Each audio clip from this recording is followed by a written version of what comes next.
So I didn't even notice that today was coming up.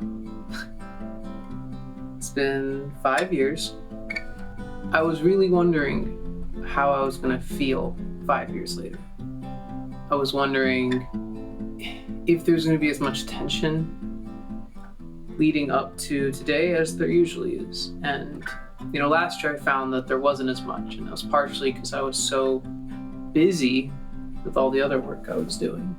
I was so busy because I was working on releasing my album, and that went great.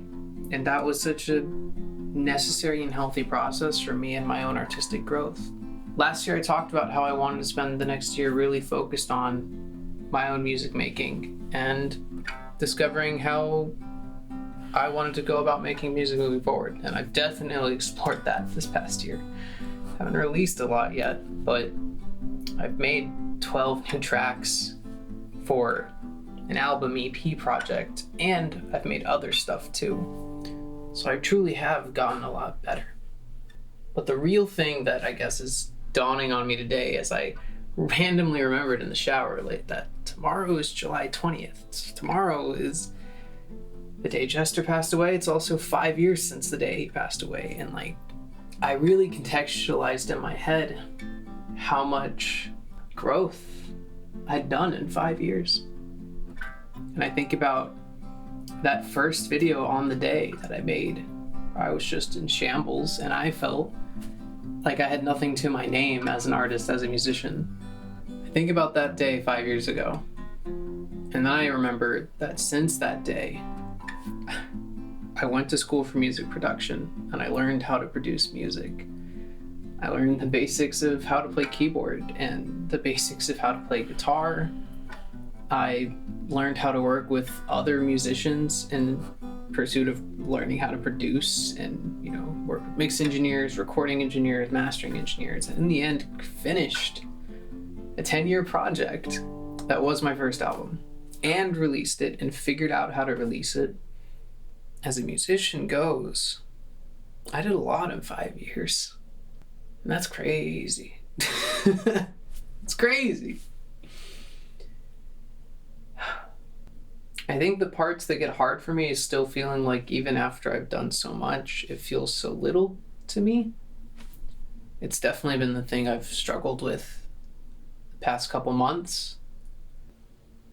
But music making is also just beyond therapy for me. It's direction, it's growth, it's who I am and who I'm supposed to be, and it leads me in that direction in ways that I don't anticipate.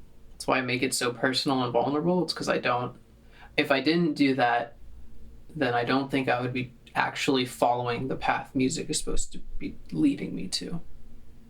I think there's been healthy and unhealthy components to that dynamic. I'm trying to figure them out still. But 5 years of trying to figure it out. It's crazy to look back on.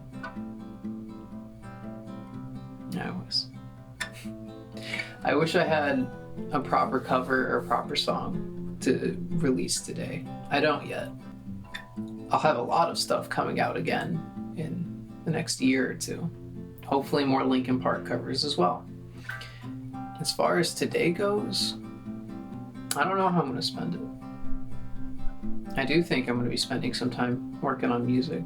And probably a Linkin Park cover too. And it's not that I'm removed from the grief.